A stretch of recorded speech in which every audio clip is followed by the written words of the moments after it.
I think it is important to differentiate, for instance, the working of ODM and UDA in the broad-based government, and Jubilee also in terms of the MPs they contributed, because Section 14 of the Political Parties Act basically tries to stifle indiscipline within political parties.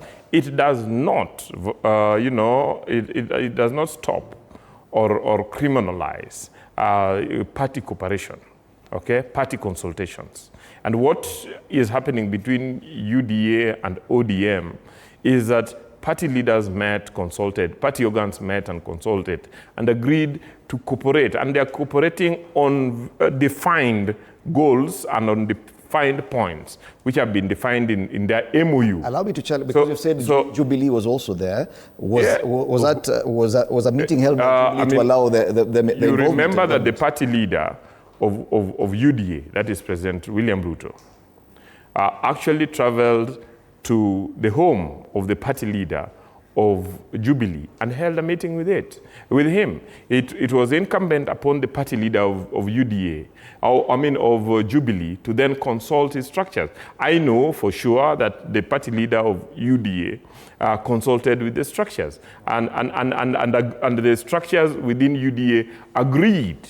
Definitely, my friend Ngongoyo would dispute that, because at that moment they were very busy trying to ferment, the breakdown of the state under the 2024 riots. So he was never able to participate in party Would a meeting of two party leaders constitute a proper structure when it comes to making party? I talked about consultation. Two party leaders. If you look at the various formative instruments of those particular parties, party leaders are given quite a significant power to be able to, lead parties towards given policy directions, and to be able to hold consultations on behalf of the parties. And then so long as what they are doing is then brought down. And I know, for instance, that the parliamentary group meetings of UDA met, agreed on that. The NEC of UDA met and agreed on that. Jubilee. And so Jubilee...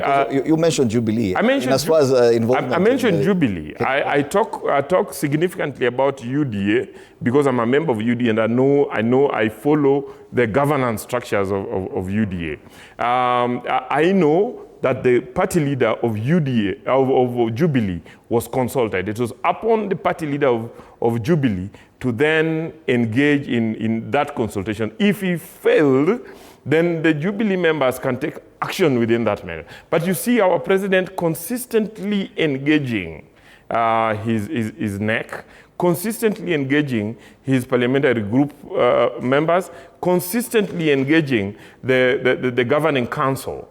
You see, and consistently actually engaging the party membership at the grassroots as it moves around the country. Okay. So we can be sure that for us as UDA, the position that the party leader holds is a position that is agreed on, is a position you would has defend, the support of the membership. You would defend even in a court. Exactly. Okay. Yeah. Anangogoyo, I saw you disagreeing quite much with what Wakili Nyamori is saying. Of course, what do you disagree with? Of course, you've just come here and told us you're a member of top structures of the UDA party. We know very well you do not attend any meetings of the UDA party, at least not in the last. He has a months. green band. Of course, this is a very junior member of our UDA party.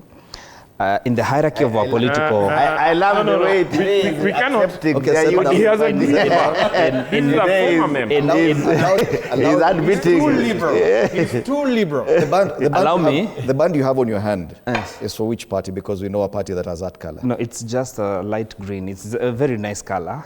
It doesn't belong representative of your party. It doesn't belong to a political party. Green. Okay. Lime green. Yeah, lime green. It's very nice. you can get that. Now, allow me to tell you that first of all, true, I do not attend meetings at the State House. Political party meetings are not supposed to be held at the State House. So anytime the president calls for meetings at the State House, you'll not find me there. I disagree. And it's something we had agreed as a political party.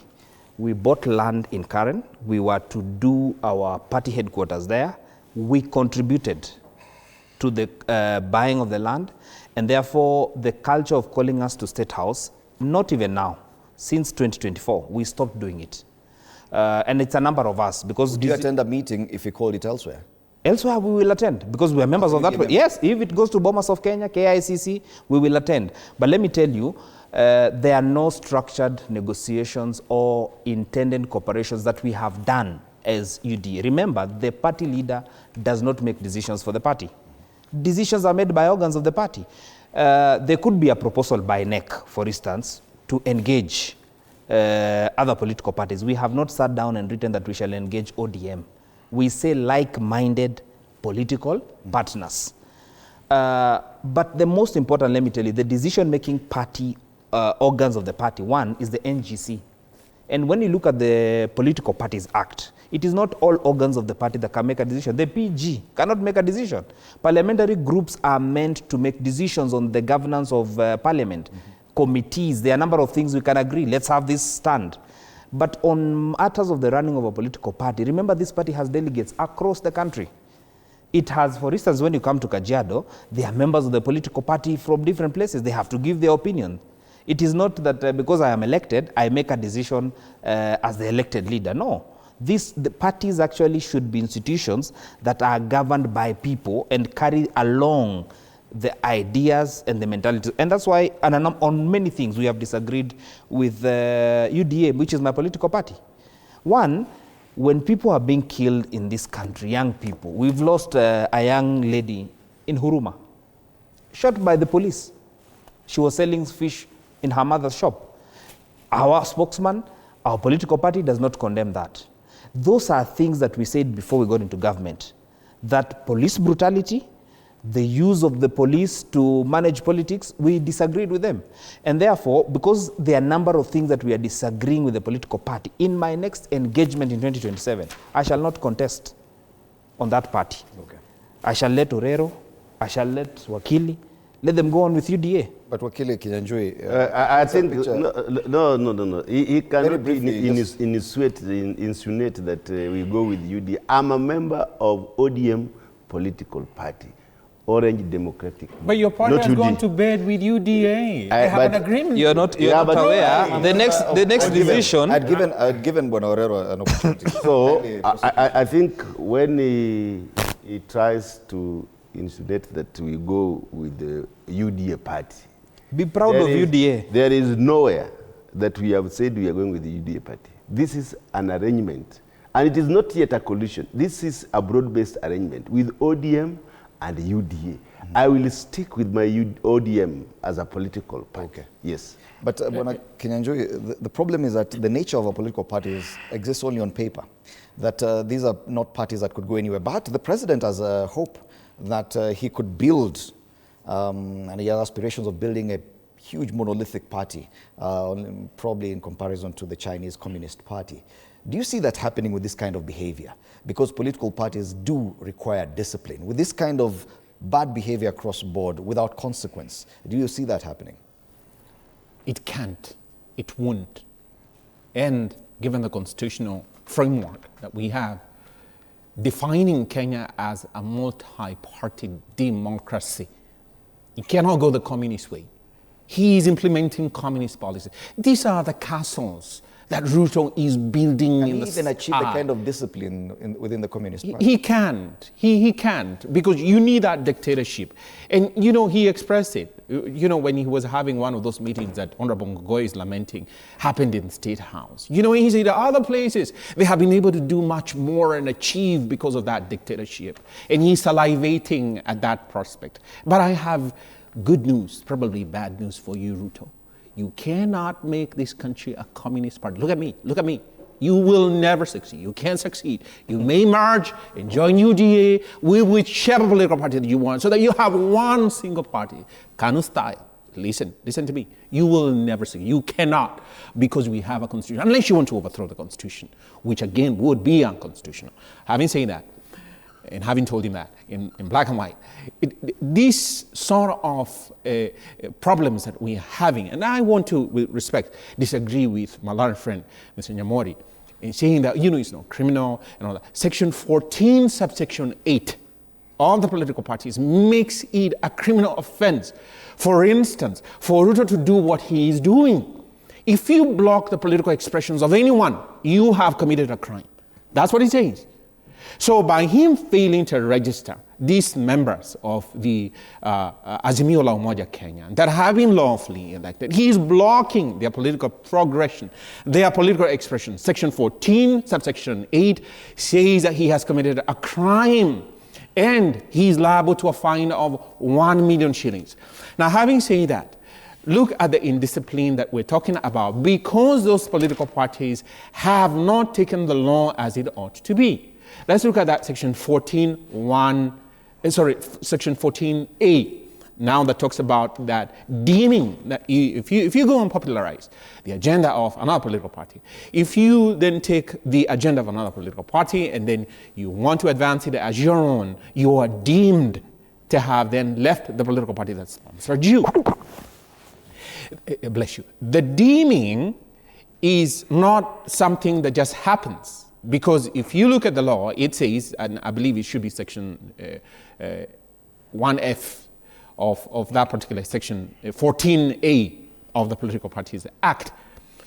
The actions, and you alluded to the lime green bracelet, which Honorable Ngogoyo is wearing, is a sign, is an emblem. It's that which exemplifies another political party. So if you do that conglomeration. Ideally, he should be deemed to have done so. Yeah, the deeming, that deeming. But if a person does that, it is the political party that's supposed to take the initiative then to quote unquote kick him or her out. And this is a clincher. Still, that section 14A of the Political Parties Act gives the person who is accused now, like Honorable Ngogoyo, an audience, so that then he goes there and says, wait a minute, wait. You say that I am deemed to have joined another political party and I'm supposed to be indeed, how about you? So there is a conversation which the law allows that he should go and voice himself. And then section 14A once more says the registrar of political parties, if Honorable Ngogoyo is kicked out of UDA, for instance, through that deeming, then that registrar holds the final say and can say that I don't agree with that deeming. Listening to you, Akili, you're saying the problem lies within the parties, not the registrar of political parties, within the parties. Yes, because you see, the registrar can say that nothing has been brought to my attention, because once the decision has been made by the political party, section 14A of the Political Parties Act says then that communication is made to the registrar of political parties. Formally, who receives it? With a mentioned person, with the deeming, with the actions comprising of the deeming that you have then joined another political party. And then that is given a decision and a verdict. Okay. So we have poor structures. We have just political parties in name. Nyamori, would you defend Bwana Ngogoyo here, who is now popularizing DCP, yet is a member of UDA? The same way you defended Jubilee members who are popularizing UDA while still members of Jubilee. Would you defend him? There must be a difference between what I said and what Honorable Ngogoyo is saying. What Honorable Ngogoyo's actions are actually rebellion against his own party. He is on a national TV adorning the colors of a rival political party. This is DCP. This is DCP. Oh. Now he denies the it's just a bracelet. He has boycotted. No apologies. Allow me to finish. I gave you time to talk. He has boycotted party organ meetings. So he should be disciplined. I hope he will be disciplined. As I talk here, I'm calling on my friend Hassan Omar to actually look at the party register, look at the membership of this MP and sanction him. But then let me go back and, when my learned friend speaks, I remember Shakespeare once saying that the first thing is that we should kill all the lawyers. Because sometimes as lawyers, we come to these forums and try to confuse the public, okay, with the legalese. The issue is Section 14 of the Political Parties Act has been tested. It has been tried at Political Parties Tribunal and even in other courts. And at no point has it been held that party organs, party members cannot consult, cannot cooperate so long as it is governed by the instruments of the party. But there has to be a coalition. Allow me to finish, Wakili. A coalition. Allow me to finish. You know, you said you were not killed. You get a chance to respond. Because of time. Yeah. But then, so that is my response to that. With regard to what the president has been saying, the president has been very clear that he's mobilizing Kenyans to move away from defining, our politics based on ethnicity, to move towards talking about ideology, talking about vision, talking about programs, talking about policy, talking about interventions, and give it to President William Ruto. He has contributed significantly to moving the country away from that, even as these rebels who left UDA continue up talking about ethnicity. And as he talks about that, the president has even challenged the nation and challenged even judiciary when he met with the judiciary, that he will soon be taking a matter to court, so that the issue of the ideology of the party, the issue of the party manifesto is then, litigated, and we find a place for it. And for party ideology and party manifesto to have meaning in a democracy like Kenya, it needs a strong, unified governance structure, which is a political party. As I finish, I want to point that what the president is speaking to is that we need to strengthen our political party so that we have a few big political parties that represent certain ideologies, have membership across the board, and can mobilize our countries along certain lines. As your final contribution, don't you think that President William Ruto himself is encouraging indiscipline within the political parties? He has yet to crack the whip on some members who have obviously don't you think that he's also encouraging others who are in other parties to do the same? No. What the president has done in various parties that he's engaging, he makes the effort to engage with the party leadership. He's actually right now actively engaging with ODM. The president had an option of raiding ODM when the party leader left. But in protection of the legacy of Raila Odinga, in protection of the essence of a political party, in protection of democracy, he has opted to engage the party leader of ODM, to respect their structures, to ensure that they are able to make decisions. Okay. And then we get to build a strong coalition as we face 2027. But I want to tell the rebels, I want to tell the small parties, especially the ethnic parties, that are being supported here, that in 2027, the president is building a juggernaut in this coalition with ODM, a big machine that will roll around, speak to ideology, speak to programs, and Kenya I am sure that Kenya wants life now. Kenyans will align that. Allow me to give the other three gentlemen a minute and a half for your final comments, starting with you, Wakili. Since you really want to respond to what he's saying, you go first. It's very unfortunate. Kenyans want life. They want